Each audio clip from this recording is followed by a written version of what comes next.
Good morning everyone. आजच्या महत्त्वाच्या भागामध्ये आपण मागे आलेले काही स्पर्धा परीक्षेशी रिलेटेड प्रश्न शोधणार आहोत. अपवाद तो फक्त ट्रान्सलेशन लक्षात ठेवा.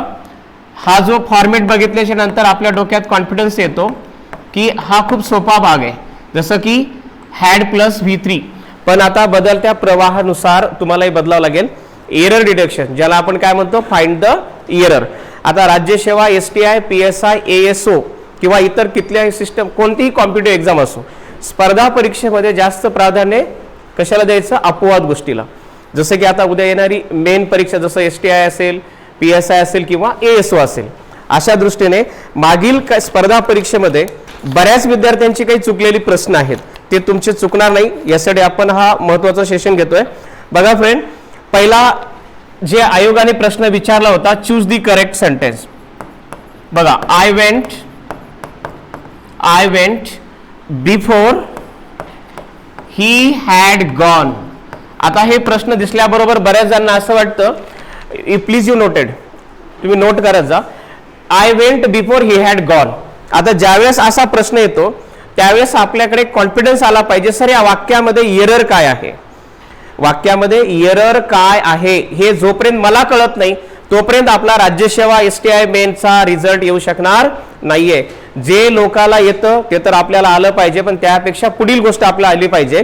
तर सर या वाक्यामध्ये एरर काय आहे नेमकं, हा कॉन्फिडन्स तुमच्या मनात आला पाहिजे. असे वेगळे प्रश्न जेव्हा परीक्षेला येतात, बघा वाक्य वाचा, I went before he had gone. आपल्याला इथे एक महत्वाची ट्रिक्स तुम्हाला मी नोट करणार आहे की ज्या वेळेस दोन्ही वाक्याच्या मध्ये बिफोर हा शब्द आलेला असेल त्यावेळेस एक कॉन्फिडन्स ठेवा डोक्यामध्ये की या वाक्यामध्ये बिफोर आलेला आहे, तेव्हा मी सर व्हॉट आय डू, मी काय करू. कारण परीक्षेमध्ये तर आपल्याला एवढा वेळ नसतो, आपल्याला विदिन सेकंड मध्ये ते उत्तर गिरवता आला पाहिजे. तर अशा गोष्टीसाठी तुम्हाला एक महत्वाची एक ट्रिक्स देणार आहे, ती फक्त ट्रिक्स डोक्यात ठेवायची. काय ट्रिक्स आहे माहिती आहे, पहिला मुद्दा समजून घेऊया की या वाक्यामध्ये नेमकं एरर काय आहे.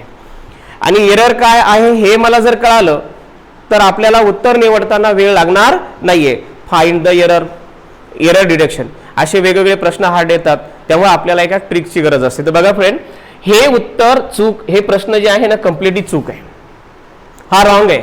I went before he had gone, it is completely error, हे वाक्य चूक आहे. आता तुमच्या मनामध्ये प्रश्न आला असेल, सर आता हे तर मागे राज्यसेवा, STI, PSI रिलेटेड जे प्रश्न आले होते, आता या प्रश्नाशी रिलेटेड मला कॉन्फिडन्स कसा वाटेल की ही चूक कशामुळे. तर बघा, एक साधी आणि सोपी सरळ ट्रिक देतो की जेव्हा वाक्यामध्ये, लक्षात ठेवा, सेशन नंबर, केस नंबर 1 असं टायटल द्या. केस नंबर 1 ही अपवाद गोष्ट आहे. ती कशी अपवाद आहे खाली नोट करा.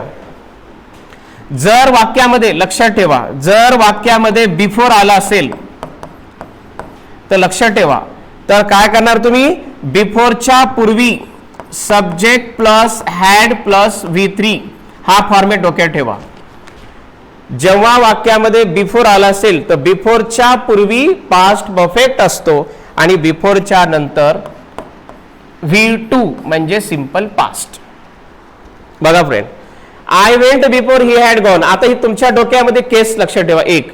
हे जर डोक्यात आल्यानंतर तुम्हाला लगेच कळेल की या वाक्यामध्ये एरर आहे किंवा एरर नाहीये. आता काय प्रॉब्लेम आहे, बिफोर आलेला आहे, बिफोर काय पाहिजे होतं, बिफोरच्या पूर्वी काय पाहिजे होतं, हॅड V3 पाहिजे होतं, त्याच्यानंतर काय घ्यायचं, V2. याचा अर्थ इथे काय पाहिजे, आय हॅड गॉन. बघा मग करेक्ट अक्षर काय लिहून टाका. आता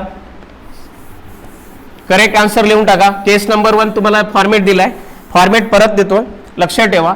जेव्हा वाक्यामध्ये बिफोर ही फ्रेज आहे, लक्षात ठेवा, तेव्हा या बिफोरच्या पूर्वी हॅड प्लस V3, कर्ता बदलेल, कर्म बदलेल, कॉम्प्लिमेंट बदलेल, पण नियम बदलणार नाही. अशा काही महत्वाच्या गोष्टी तुम्हाला माहित असणं गरजेचं आहे की जे करून उद्या कुठल्याही मुख्य परीक्षेला जर तुम्ही सामोरे गेलात तर तुम्हाला कुठेही अडचण येणार नाही. असे काही अपवाद भागावर आपल्याला लक्ष केंद्रित करावं लागेल. क्लिअर होत आहे, काय क्लिअर झालं.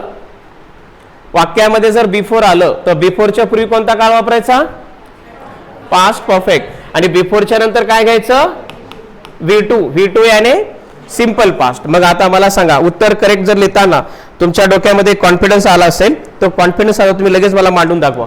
काय उत्तर होईल मग सांगा लवकर, I had gone before he went.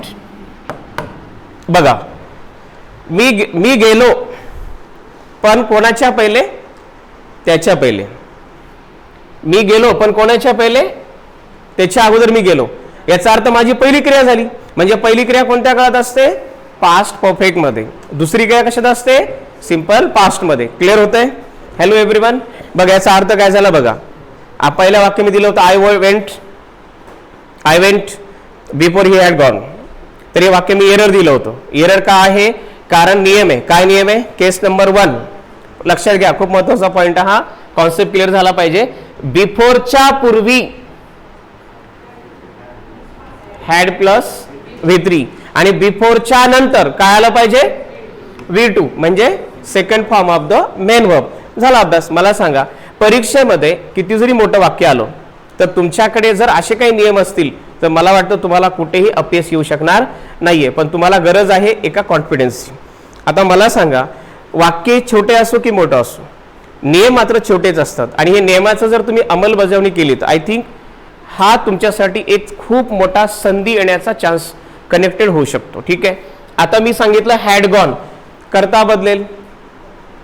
हिच्या ठिकाणी सी येईल किंवा एखाद्या व्यक्तीचं नाव येईल किंवा एखाद्या मेल असेल किंवा फिमेल असेल. पण तुमच्या डोक्यामध्ये सर्वात महत्वाची कॉन्सेप्ट क्लिअर झाली असेल ती म्हणजे बिफोरच्या पूर्वी हॅड प्लस V3 आणि बिफोरच्या नंतर क्रियापदाचं दुसरं रूप म्हणजे simple past. Second form of the main verb म्हटलं की it's identity of simple past. Clear होतंय? क्लिअर होतंय? म्हणजे याचा अर्थ I had gone before he went. Clear होतंय? मी गेलो, मी अगोदरच गेलो पण कोणाच्या अगोदर? त्याच्या अगोदर. क्लिअर होतंय? म्हणजे पहिली क्रिया कोणती? मी जाण्याची. त्याच्यानंतर तो गेला. आपण याचा अर्थ वेगळा घेतो.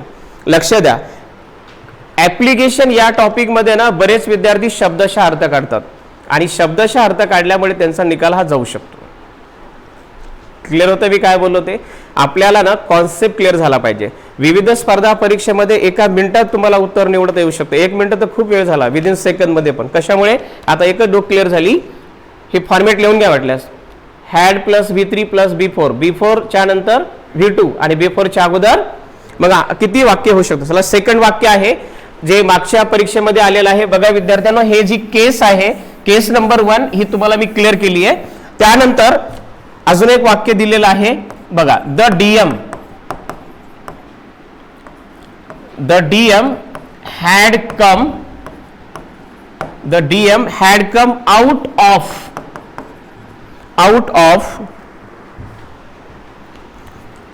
the office. आता तुम्ही याचं उत्तर एका मिनिटात निवडणार, एका मिनिटात, कारण तुम्हाला आता कॉन्फिडन्स आलेला आहे की याच्यामध्ये एरर काय. Office before I had reached there. बघा फ्रेंड, अशा प्रकारचे मोठमोठे वाक्य असतात आणि बरेच विद्यार्थी ते कन्फ्युजन होतात कारण त्याला नियमच माहित नसतो. आता तुम्ही कन्फ्युज होऊ शकणार नाहीत कारण आता येणारी जी मुख्य परीक्षा आहे STI PSI ASO, जे मुख्य परीक्षेला जे तुम्ही सामोरे जाणार आहात, अशा विद्यार्थ्यांसाठी हा महत्त्वाचा सेशन आहे की अशा अपवाद गोष्टीमुळे मुलांचा रिझल्ट जातो. काही लोक त्याचं मराठी मिनिंग काढतात, काही लोक त्याची हिंदी मिनिंग काढतात, काही लोक त्याची पंजाबी मिनिंग काढतात. पण मिनिंग काढायचं नाहीये. आपल्याला मिनिंगवर जायचं असेल ना, हा काही स्पोकन क्लास नाहीये, हा एक आपला लॉजिक क्लास आहे. आपल्याला लॉजिकनं ओळखता आलं पाहिजे वाक्य एरर कशामुळे. आता तुम्हाला मी एक केस फॉर्मॅट दिलाय. कोणता फॉर्मॅट दिलाय? की जेव्हा वाक्यामध्ये बिफोर असेल त्यापूर्वी एक काळाचं युजर असतं, तो काळ म्हणजे पास्ट परफेक्ट आणि त्याच्यानंतर सिंपल पास्ट. बघा अकॅडमिक इयरमध्ये तुम्ही भरपूर काळांचा अभ्यास केलेला आहे. Simple present, present कॉन्टिन्युअस, present perfect, future continuous. पण मला सांगा, ती झाली ओल्ड पद्धत. आता स्पर्धेच्या युगामध्ये पूर्णपणे पॅटर्न बदललेला आहे. सोप्या पद्धती राहिल्या नाहीयेत. तुम्हाला नेहमी काही प्रश्न विचारले जातात. Find the error. ज्याला आपण एरर डिटेक्शन म्हणत असतो. खालील वाक्यातील चूक भाग ओळखा किंवा अचूक भाग ओळखा. अशा वेळेस तुम्हाला एक कॉन्फिडन्सची गरज असते. आता मला वाटतं या वाक्याचं एरर तुम्ही विदिन सेकंड मध्ये काढू शकाल कारण तुमच्याकडे कॉन्फिडन्स आहे की sir the DM had come out of the office before I had reached there. आता बघा बरेच विद्यार्थी मित्र कन्फ्युजन होतात कारण त्यांना त्याची लॉजिक माहित नसतं. आता तुम्हाला एक कॉन्फिडन्स आहे. कोणता कॉन्फिडन्स आहे लवकर सांगा. जेव्हा वाक्यामध्ये काय आलेलं आहे बघा, काय आलेलं आहे बिफोर, आणि बिफोरच्या पूर्वी जे सेंटेन्स आहे ते सेंटेन्स कोणतं आहे, पास्ट परफेक्ट आहे. आता ज्या विद्यार्थ्याला पास्ट परफेक्ट माहिती आहे पण त्यांना हे माहित नाही how to use of past perfect, how to use present continuous, how to use present continuous, how to use present perfect, या सर्व कॅटेगरीज आहेत ना एका परीक्षेसाठी नाही आहेत, ह्या सर्व एक्झामसाठी आहेत. तुम्ही कोणत्याही परीक्षेला जाताना जर तुमच्याकडे एक्स्ट्रा ऑर्डिनरी नॉलेज असेल तर I think it's better way for good result. Clear होत आहे. आता मला सांगा या प्रश्नाचं उत्तर, मागील काही स्पर्धा परीक्षेमध्ये काही लोकांचे उत्तर चुकलेलं आहे पण ते तुमचं चुकणार नाही याची मी अपेक्षा करतो, कारण तुमच्याकडे एक फॉर्मेट लिहून दिला. काय लिहून दिला बघा, एक सोपी आयडिया दिली. बिफोरच्या पूर्वी कोणता टेन्स, पास्ट परफेक्ट, आणि बिफोरच्या नंतर कोणता, सिंपल पास्ट. क्लिअर होत आहे. याचा अर्थ the DM had come out of the office before I had reached there. याचा अर्थ तुम्हाला कॉन्फिडन्स आला. आता या वाक्याचं एरर काढत असताना तुमच्या डोक्यात काय कॉन्फिडन्स आला लवकर सांगा. हे वाक्य बरोबर आहे. The DM had come out of the office.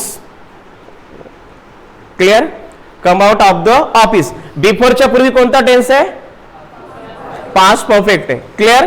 पण आता त्याच्यानंतर बिफोरच्या नंतर सुद्धा कोणतं दिला इथे, आय हॅड रीच्ड देअर. याचा अर्थ हे वाक्य हा भाग काय एरर आहे. आणि इथं काय झालं पाहिजे, had cancel. Clear. Had cancel झाल्याच्या नंतर हा झाला सिंपल पास्ट. का बरं, कारण रीच्ड. सेकंड फॉर्म पण तेच आहे आणि थर्ड फॉर्म सुद्धा तेच आहे. म्हणजे या वाक्यामध्ये तुम्हाला कॉन्फिडन्स आला. आता मला सांगा उद्याच्या स्पर्धा परीक्षेमध्ये काय बदल होऊ शकतो, नेम बदलणार नाहीये. काय बदलणार, वाक्य बदलू शकतो. सब्जेक्ट बदलेल, ऑब्जेक्ट बदलेल, कॉम्प्लिमेंट बदलेल, पण नेम बदलणार आहे का, बिलकुल बदलणार नाही. म्हणजे तुम्हाला नक्की ते कॉन्फिडन्स आला असेल. अपेक्षा करतो की फ्रेंड या वाक्यामध्ये हॅड कम म्हणजे हा आहे पास्ट, हे आहे पास्ट परफेक्ट, म्हणजे हे क्लिअर झालं. पण त्याच्यानंतर हा पण पास्ट परफेक्ट होता, हे वाक्य रॉंग आहे. रॉंग वाक्य क्लिअर झालं, कारण इथे पाहिजे होता सिंपल पास्ट. आणि जर सिंपल पास्ट पाहिजे असेल तर हॅड राहील का, नाही राहणार. म्हणून हे वाक्य आता बरोबर आहे. मग वाक्य करेक्ट कसं आहे तुम्हाला आता कॉन्फिडन्स आला असेल. बघा, the DM had come out of the office before I reach there. Before I reach there याचा अर्थ हे वाक्य आता करेक्ट आहे. Everyone have a clear. अपेक्षा करतो तुम्हाला आता क्लिअर झालं असेल. आणि उद्या मुख्य परीक्षा कोणत्याही स्पर्धा परीक्षेमध्ये इंग्लिशला सामोरे जाताना एरर डिटेक्शनवर प्रश्न खूप पडत आहेत. त्या प्रश्नाचं उत्तर तुमचं आता चुकू शकणार नाहीये. क्लिअर होतं फ्रेंड. चला पुढचा पॉइंट घ्या. द बेल रँग, हे लिहिलं सर्वांनी, क्लिअर झालं सर्वांचं. या वाक्यामध्ये बिफोर आलेला आहे म्हणून आपण जे फॉर्मेट दिलाय तो क्लिअर झाला की या वाक्यामध्ये एरर पॉइंट तुम्ही ओळखलेला आहे विदिन सेकंड मध्ये. आता दुसरं एक वाक्य लिहून घ्या, मागच्या स्पर्धा परीक्षेशी रिलेटेड आहे. जसं की the bell rang before we reached school. आता मला सांगा या वाक्यामध्ये सुद्धा तुम्हाला आता कॉन्फिडन्स आलेला आहे की सर्व विद्यार्थी मित्रांना आता इथे कन्फ्युजन होणार नाही, कारण याला एक सोपी ट्रिक्स तुम्हाला दिलेली आहे की जेव्हा वाक्यामध्ये बिफोर असतं तेव्हा बिफोरच्या पूर्वीचा पहिला क्लॉज आहे, क्लॉज म्हणजे वाक्य, त्या वाक्यामध्ये कंपल्सरी कोणता काळ घ्यायचा, पास्ट परफेक्ट, आणि त्यानंतर कोणता घ्यायचा, सिंपल पास्ट. आता मला सांगा तुम्ही अकॅडमिक एक मध्ये तुम्हाला सर्व काळाचे फॉर्मेट माहीत झाले आहेत. सिंपल प्रेझेंट म्हटलं की तुम्हाला एक कॉन्फिडन्स आहे की त्यामध्ये क्रियापदाचं पाचवं रूप असतं किंवा क्रियापदाचं पहिलं रूप असतं. क्रियापदाचं पाचवं रूप म्हटलं की समजून घ्यायचं it's identity of simple present, कारण का जेव्हा क्रियापदाला यस ईएस हा प्रत्यय लागतो तेव्हा ते क्रियापदाचं पाचवं रूप होतं. वाक्यामध्ये जेव्हा क्रियापदाला आयएनजी हा प्रत्यय लागतो तेव्हा ते क्रियापदाचं चौथं रूप होतं. क्लिअर होत आहे. चौथं रूप आलं की तुम्हाला कळालं पाहिजे की ते आहे कॉन्टिन्युअस, मग तो प्रेझेंट असो, पास्ट असो की फ्युचर असो. क्लिअर होत आहे friend. Everyone have a clear. सांगा या वाक्याचं एरर तुम्ही काढणार आहात की या वाक्यामध्ये एरर काय आहे. तर आता बघा, the bell rang before we reached the school. या वाक्यामध्ये बिफोरच्या पूर्वी इथे दोन क्रिया घडलेल्या आहेत. तर आपल्याला क्रिया त्याची मराठी मिनिंग त्याची हिंदी मिनिंग काढत बसायचं नाहीये, कारण स्पर्धा परीक्षेमध्ये जेव्हा मुख्य परीक्षा देण्याचा आपला प्रसंग असतो त्यावेळेस आपल्याकडे एवढा वेळ नसतो की त्याचं ट्रान्सलेट काढा, त्याची मराठी मिनिंग काढा आणि त्यानंतर आपण पुढे जाऊ. माझं मत आहे एकदम साधी पद्धत आहे. ज्या विद्यार्थ्यांनी हा शॉर्टकट केस लिहून घेतला कोणता म्हणजे had V3 plus B4 plus V2. Can I repeat? Had plus V3 plus B4 plus V2. याचा अर्थ B4 च्या पूर्वी पास्ट परफेक्ट आणि B4 च्या नंतर सिंपल पास्ट. मला वाटतं मिनिंग काढत बसण्यापेक्षा एवढा वेळ आपल्याकडे नसतो मेन मुख्य परीक्षेच्या प्रवाहामध्ये. लवकरात लवकर आपल्याला आपलंसं उत्तर करायचं असतं. अशा वेळेस ही तुम्हाला केस नक्की कॉन्फिडेंटली वाटेल आय होप. मग मला सांगा the bell rang before we reached school या वाक्यामध्ये एरर जो पॉइंट आहे तुम्हाला लगेच कळाला असेल. सांगा लवकर काय एरर पॉइंट असेल. मग या वाक्यामध्ये काय पाहिजे? Had V3. मग आपल्याला माहिती आहे इथं बेलच्या नंतर काय घेणार आपण? हॅड. रिंग रँग रंग. हे काय झालं याचं? V3 झालं. आणि या वाक्यामध्ये सिंपल पास्ट अगदी बरोबर आहे, त्याला बदलायची गरज नाहीये. आपला नियम काय दिला आपण? केस काय दिली होती? केस नंबर 1 काय दिली? Had plus V3 plus B4 plus V2. आणि या अनुषंगाने आता तुमचं एका विदिन सेकंड मध्ये उत्तर निघू शकतं की सर वाक्यात B4 आहे आणि B4 च्या पूर्वी आपण नियम दिला हॅड प्लस V3 त्यानंतर V2 याने second form of the main verb. Have a clear? I hope अपेक्षा करतो तुम्हाला ते नक्की समजलं असेल. आता याच्यावर कसा जरी प्रश्न आला, जसे मागच्या स्पर्धा परीक्षेमध्ये आपल्याला त्रास झाला काही विद्यार्थी मित्रांना, आता इथून पुढे होणार नाही. त्यांनी जर अशा प्रकारच्या ट्रिक जर डोक्यात ठेवल्या तर वाक्य किती जरी मोठ्या प्रकारचं आलं तरी तुम्ही सहज त्याला आपलंसं करू शकता. Everyone have a clear? I hope मला अपेक्षा आहे तुम्हाला नक्की कळालं असेल. ठीक आहे, याचं उत्तर लिहून घ्या. याचं उत्तर परत करेक्शन करून घ्या. The bell had rung before we reach school. Clear everyone? लिहिलं सर्वांनी? ठीक आहे. आता बघा त्यानंतर दुसरा एक भाग आहे. तुम्हाला मी अगोदर प्रश्न देणार कारण आपली पद्धत आहे अगोदर प्रश्न, कारण प्रश्न पडल्याशिवाय माणूस सुधरू शकत नाही. ठीक आहे ना? प्रश्न पडले की माणूस सैरावैरा होतो. ते अनेक प्रकारचे प्रश्न असतात. There are many types of questions. आणि आपल्या डोळ्यासमोर एक पहिला प्रश्न आहे नोकरी लागली पाहिजे आणि नोकरीसाठी आपल्याला अभ्यास केल्याशिवाय पर्याय नाहीये. क्लिअर? मग आता ही परीक्षा नाहीये, हे चॅलेंज आहे, ही स्पर्धा आहे. परीक्षेमध्ये एकमेकाला लोक सहाय्य करू शकतात पण स्पर्धेमध्ये कोणी कोणाला सांगत नाही कारण कॉम्पिटिशन आहे. क्लिअर होत आहे? आता अशाच प्रकारचा एक प्रश्न आहे केस नंबर 2. त्यापूर्वी एक मी परीक्षेला प्रश्न देणार आहे जे मागच्या परीक्षेला प्रश्न आलेले आहेत आणि आता अपेक्षा करतो की इथून पुढे तुम्हाला कधीच चुकणार नाही याची ग्वाही देतो. ठीक आहे? बघा फ्रेंड, प्रश्न मागच्या परीक्षेला आलेला जो आहे तो कशा प्रकारचा आहे बघा, लिहून घ्या. I reached the examination hall. मागच्या परीक्षेशी रिलेटेड प्रश्न आलेला आहे. तो प्रश्न आपण इथे आता डील करणार आहोत. Examination hall after. लक्ष द्या, प्रश्नाचं स्वरूप लक्ष द्या. प्रश्न एवढे टफ वाटतात ना, ज्या विद्यार्थ्याला टफ प्रश्न येतात जे म्हणतात ना कन्फ्युजन होतंय. कन्फ्युजन कधी होतं? जेव्हा डोक्यात काही चालत नाही ना. तर आपल्याला हे कन्फ्युजन कधी होऊ शकतं? जेव्हा आपल्याकडे काही नियम नसतील, काही लॉजिक नसेल. आपल्याला लॉजिक अप्रोच केल्याशिवाय आपण पुढे जाऊ शकणार नाहीये. क्लिअर होतंय? बघा friend, I reached the examination hall after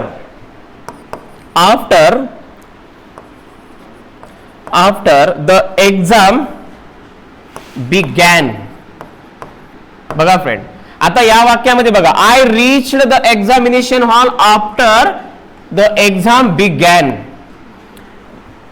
बघा आता असा प्रश्न आल्याच्या नंतर बरेच विद्यार्थी काय करतात, काही जर मराठी मिनिंग काढतात, काही जर हिंदीचं लॉजिक लावतात.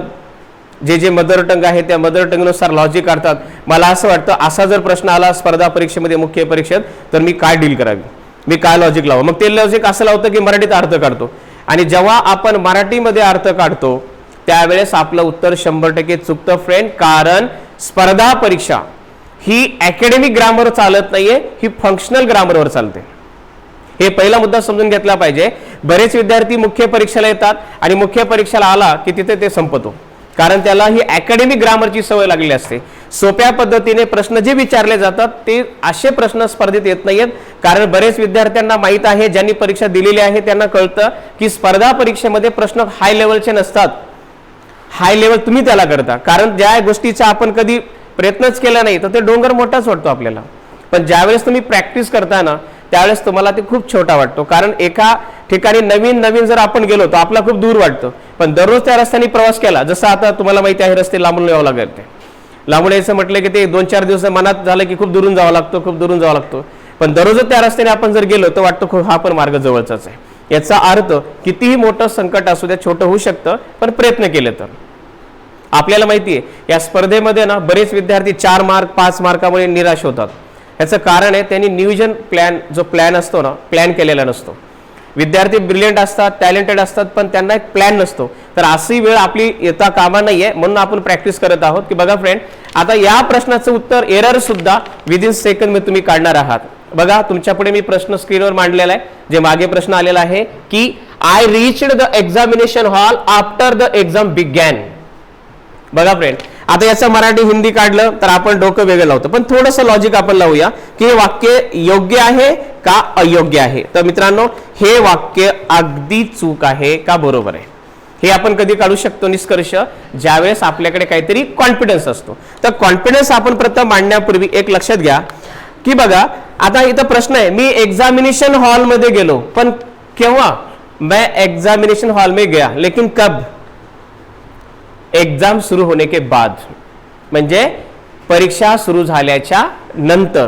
याचा अर्थ तुमच्या डोक्यात आला असेल की पहिली क्रिया आपण दुसरी क्रिया, यावर आपण चर्चा केली होती की पहिली क्रिया ही आपण पूर्ण भूतकाळात मांडत असतो, दुसरी क्रिया ही साध्या भूतकाळात मांडत असतो.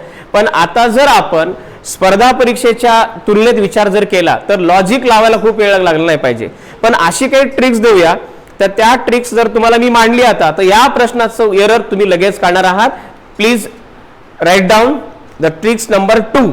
तर बघा फ्रेंड, ट्रिक्स नंबर यावर आपण मांडणी करूया, वरती लिहून घ्या लगेच की जेव्हा वाक्यामध्ये, लक्ष द्या, केस नंबर 2, याला आपण नाव काय देऊ आता? केस नंबर 2. केस नंबर 1 मध्ये काय दिलं? बिफोरच्या पूर्वी हॅड V3 आणि बिफोरच्या नंतर V2. आता इथे काय आलेलं आहे? इथे काय आलेलं आहे? आफ्टर. लक्षात घ्या फ्रेंड, आता वाक्य किती मोठा असू द्या, राज्यसेवा, STI, PSI, ESO किती मोठा असो किंवा इतर परीक्षा, एकच डोकं ठेवायचं, दिलेल्या विधानामध्ये सर जसं तुम्ही अगोदर आम्हाला सांगितलं बिफोर, आणि बिफोर दिल्याबरोबर तुम्हाला एक कॉन्फिडन्स आला की बिफोरच्या पूर्वी काय पाहिजे? Had plus V3. Had plus V3 म्हटलं की तुम्हाला कॉन्फिडन्स येतो की it's identity of past perfect. Clear? Marathi काढायची नाही, त्याची हिंदी काढायची नाहीये, आपल्याला ट्रान्सलेट करायचं नाहीये, आपल्याला ते लॉजिक लावायचे की तर नेमका कोणता काळाचा वापर झाला पाहिजे. तर बघा फ्रेंड, इथे मी तर केस देतोय, याच्यानुसार तुम्ही सांगणार आहात. बघा V2 प्लस आफ्टर, लक्ष द्या, V2 plus after plus had plus V3, he case number 2 आहे. आता बघा त्याची मराठी काढत बसा, त्याचं ट्रान्सलेट काढा, एवढा वेळ आपल्याकडे नसतो. एकदम साधी आणि सोपी गोष्ट लक्षात ठेवा, जेव्हा वाक्यामध्ये आफ्टर आहे तर आफ्टरच्या पूर्वी कोणता काळ? कोणता? सिंपल पास्ट, आणि आफ्टरच्या नंतर पास्ट परफेक्ट. आता मला सांगा, आता दोन्हीचा जर विचार केला, मी एक्झामिनेशन हॉल मध्ये पोहोचलो, थोडक्यात घेऊ आपण, पण केव्हा पोहोचलो? जेव्हा परीक्षा सुरू झालेली होती. जसं आपण म्हणतो एखादे मुख्यमंत्री आले पण त्यांच्या पूर्वीच कार्यक्रम चालू झाला होता. मग पहिली क्रिया कोणती? कार्यक्रम चालू होण्याची. येस नो बोला लवकर. मग याचा अर्थ काय पाहिजे? आपण काय याच्या खाली, आता हे जर काही विद्यार्थी मित्रांना मराठी काढा, हे जमत नाहीये, त्यांचा वेळ बर्बाद होतो.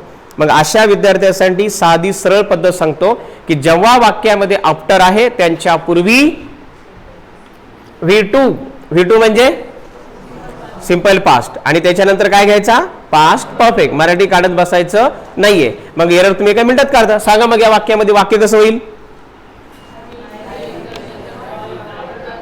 Yes, I reached the examination hall after the exam had begun. Clear?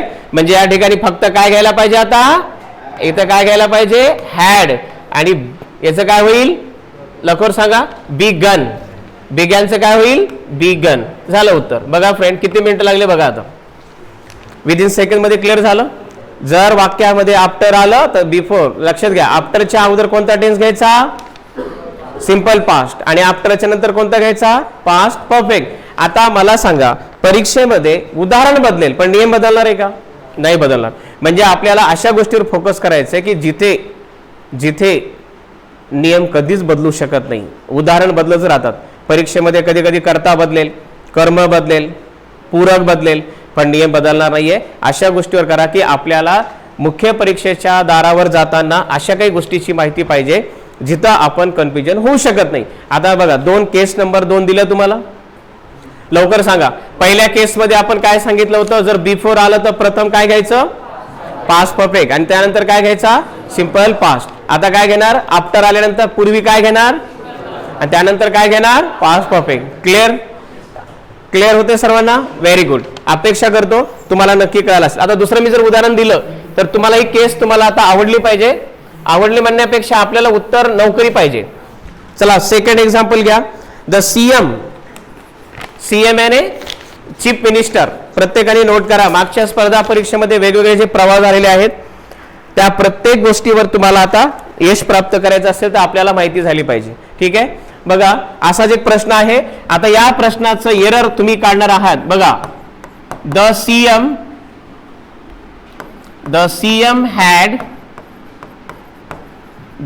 had reached the function hall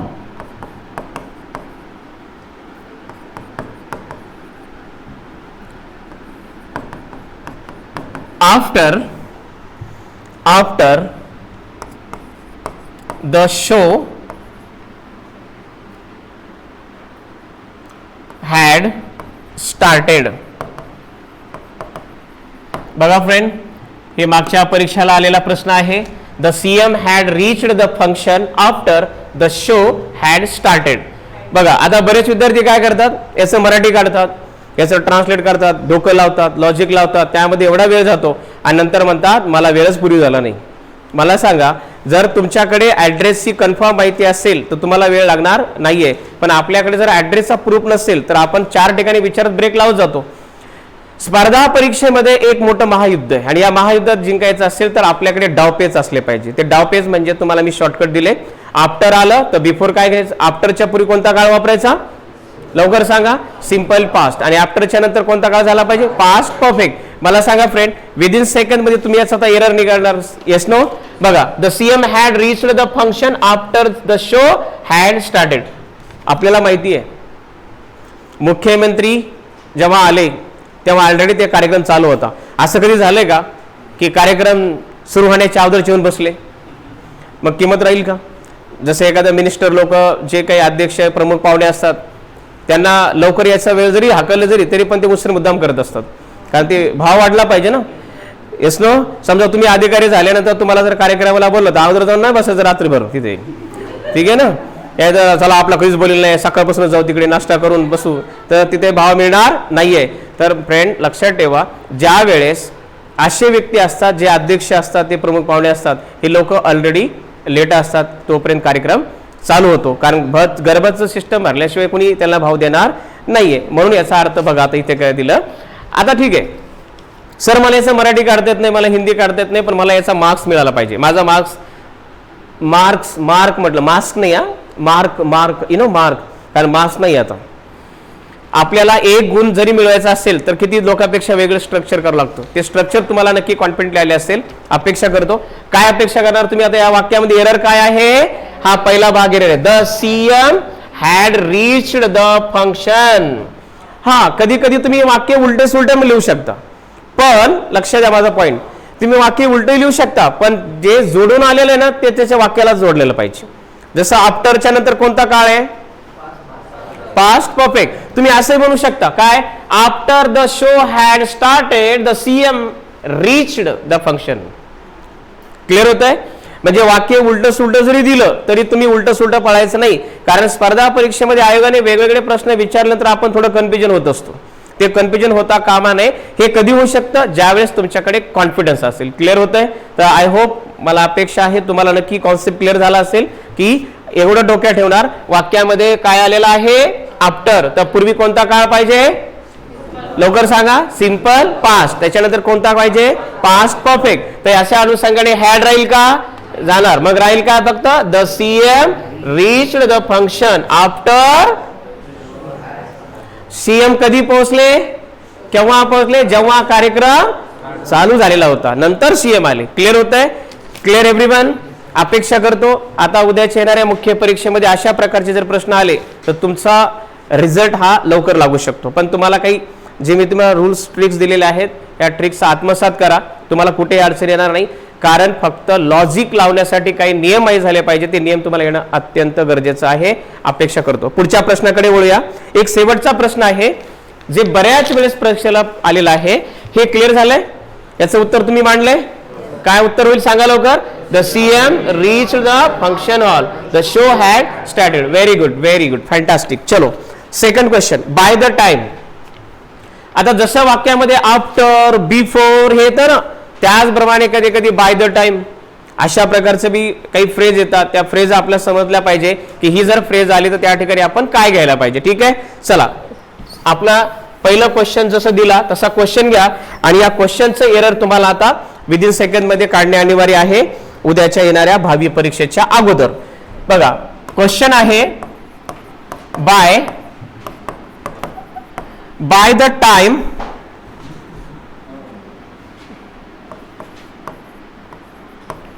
Bhansali, नाव बदलू शकतं, भन्साली ठिकाणी दुसरं येऊ शकतं, तुमचंही नाव येऊ शकतं, had received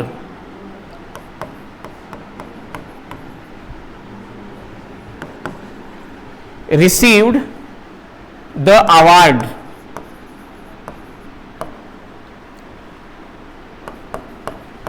He had directed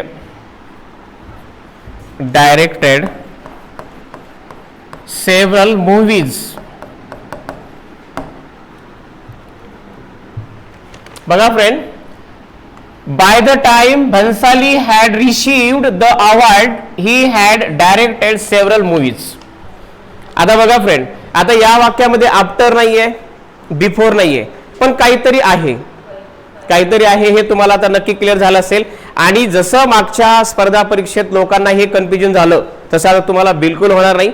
हा पूर्ण भाग आत्मसात करा की वेगवेगळ्या ज्या ट्रिक्स दिलेल्या आहेत त्या ट्रिक्स रिलेटेड गोष्टी क्लिअर करा. आता या प्रश्नाचं उत्तर निवडताना तुम्हाला कधीच अडचण येणार नाही. त्यापूर्वी एक तुम्हाला मी ट्रिक्स देतो, तिथं क्रमांक टाका केस नंबर 3 आणि जर हा फॉर्मॅट तुम्ही इथे यूज केला तर तुम्हाला कुठल्याही प्रकारचं अपयश येणार नाही. बघा मित्रांनो, वेगवेगळ्या स्पर्धा परीक्षेमध्ये वेगळे कन्फ्युजन होणारे प्रश्न असतात आणि या प्रश्नाचं उत्तर आपल्याला कॉन्फिडेंटली माहित नसतं म्हणून आपली तिथे गडबड होऊ शकते आणि घाई गडबडमध्ये आपला अपघात होऊ शकतो. तर म्हणून ट्राय टू अंडरस्टँड. जशी तुम्हाला मी पहिली केस दिली आफ्टर, त्यानंतर बिफोर आलं तर कोणता काळ घ्यायचा, पूर्वी, नंतर कोणता काळ घ्यायचा, आफ्टर आलं तर पहिला काळ कोणता घ्यायचा, नंतर कोणता काळ घ्यायचा. त्याचप्रमाणे यामध्ये सुद्धा जेव्हा वाक्यामध्ये बाय द टाइम करता बदलेल पण हे जर फ्रेज आली तर काय घेणार, लिहून घ्या खाली वरीवर घ्या. केस नंबर 3 लिहून घ्या मध्ये बाय द टाइम. लक्ष द्या, बाय द टाइम असेल तर इथे असते ऍक्शन 2. ऍक्शन 2 इथे ऍक्शन 2 आहे. ऍक्शन 2 म्हटलं की कोणता काळ, V2. बघा bye the time plus action 2. Action 2 म्हटलं तर सिंपल पास्ट आणि त्यानंतर had plus V3. Bye the time ज्या क्लॉज मध्ये आलेलं आहे त्या वाक्यामध्ये कोणता काळ घ्यायचा, सिंपल पास्ट आणि त्यानंतर जोडीला कोणता काळ घ्यायचा, हॅड प्लस V3. म्हणजे कारण सेकंड ऍक्शन ही नेहमी कोणत्या काळामध्ये असते, सिंपल पास्ट मध्ये असते आणि फर्स्ट ऍक्शन कोणत्या काळामध्ये असते, पास्ट परफेक्ट. आता मला अपेक्षा आहे जर आपण हा फॉर्मॅट व्यवस्थितरित्या जर हाताळला तर आपल्याला कुठेही अडचण येणार नाहीये. आता या प्रश्नाचं एरर तुम्ही काढणार आहात. बघा मी डबल येतो खाली वाटल्यास, काही विद्यार्थ्यांना वरचा भाग दिसत नसेल. बघा बाय द टाइम प्लस, सांगा लवकर कोणती ऍक्शन घ्यायची, ऍक्शन 2. म्हणजे ज्या वाक्यामध्ये बाय द टाइम हे आलेलं आहे त्या वाक्यामध्ये कोणते ऍक्शन पाहिजे, 2. ऍक्शन 2 म्हणजे simple past, it's identity of simple past. जेव्हा वाक्यामध्ये क्रियापदाचं दुसरं रूप असतं तेव्हा तो कोण असतो, सिंपल पास्ट असतो. मग मला सांगा, आणि त्यानंतर दुसरी जी ऍक्शन आहे ती दुसरी म्हणजे पहिली ऍक्शन. मग ऍक्शन ऍक्शन 1 कशामध्ये V2 याच्यामध्ये काय घेणार हॅड प्लस V3 क्लिअर. आता मला सांगा हे केस नंबर 3 जर डोक्यात गेल्यानंतर तुम्ही या वाक्यामध्ये एरर काढणार आहात तुमच्या कॉन्फिडन्सवर. जर तुम्हाला आता हा जो प्रोजेक्ट दिलाय ह्या पूर्ण प्रोजेक्टची मांडणी केली मी तुम्हाला उदाहरणाची की परीक्षेमध्ये बदल आता एवढाच होऊ शकतो, सब्जेक्ट बदलू शकतो, ऑब्जेक्ट बदलू शकतो, पण नियम बदलणार नाही. जसं की वाक्यामध्ये आफ्टर आलं तर पूर्वी कोणता काळ वापरायचा नंतर कोणता वापरायचा. जर वाक्यामध्ये बिफोर आलं तर पूर्वी कोणता वापरायचा नंतर कोणता वापरायचा. क्लिअर होतंय. त्याचप्रमाणे जर वाक्यामध्ये बाय द टाइम ही जर अशा प्रकारची जर फ्रेज आली तर याच्यामध्ये पहिली जी ऍक्शन आहे तर ती पास्ट परफेक्ट मध्ये, पण नियम आहे बाय द टाइमचा जो क्लॉज आहे जे वाक्य आहे ते नेहमी कोणतं असलं पाहिजे, कोणतं ऍक्शन असले पाहिजे सेकंड. आणि सेकंड ऍक्शन म्हटल्यानंतर कोणता काळ सिंपल पास्ट. बघा आता मग या वाक्यात एरर काय by the time Bhansali had received म्हणजे इथं काय कटणार हॅड जाणार. राहिलं काय फक्त सिस्टम बघा V2 काय राहिलं V2. कारण काय नियम आहे या वाक्याची सुरुवात कशाने झाली बाय द टाइम म्हणून इथं कोणता काळ वापरला सिंपल पास्ट आणि पुढे वाक्य जशाच तसं. कारण का हा ऑलरेडी तयार आहे कोणता हॅड प्लस V3 म्हणजे हा कोणता काळ झाला पास्ट परफेक्ट. तर याचं करेक्शन करून वाक्य पूर्ण डबल लिहा की जे करून तुम्हाला कॉन्फिडन्स येईल. वेगळ्या परीक्षेमध्ये जर अशा प्रकारचे वाक्य चूज द करेक्ट सेंटेन्स योग्य विधान ओळखा, चूक विधान ओळखा, बिनचूक विधान ओळखा, अचूक विधान ओळखा, चूक विधान ओळखा, अचूक बिनचूक योग्य अयोग्य इथं आपलं कन्फ्युजन होऊ शकतं. आणि अशा ज्या मुख्य परीक्षेच्या दृष्टीने हा सेशनचा भाग ठेवला होता. अपेक्षा करतो ह्याच्या काही अपवाद गोष्टी आहे. प्रत्येकाला पूर्ण भूतकाळ माहिती आहे पण पूर्ण भूतकाळामध्ये सुद्धा काही अपवाद गोष्टी असतात. त्या अपवाद गोष्टी तुम्हाला ह्या समजल्या पाहिजे. म्हणून खास करून परीक्षेला प्रश्न नेमकं येतात कसे.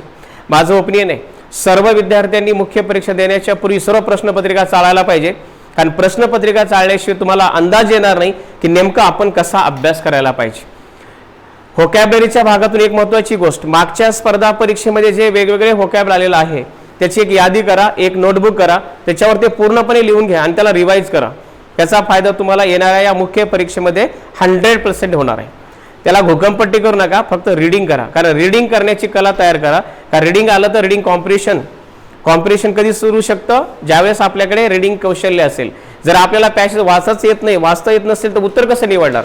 आणि पॅसेज सोडवताना स्वतःची एक गोष्ट लक्षात ठेवा, पॅसेज नाही अगोदर प्रश्न वाचा, प्रश्न वाचल्यानंतर पॅसेजमध्ये सर्च करा की या प्रश्नाचं उत्तर काय असू शकतं. क्लिअर होतंय. Have a clear everyone. So I hope तुम्हाला आता कळालं असेल. 3 गोष्टी महत्त्वाच्या कोणत्या कोणत्या क्लिअर झाल्या लवकर सांगा, लवकर सांगा. जेव्हा वाक्यामध्ये बिफोर असेल तर पूर्वी कोणता काळ घ्यायचा आणि दुसऱ्या क्लॉज मध्ये कोणता काळ घ्यायचा.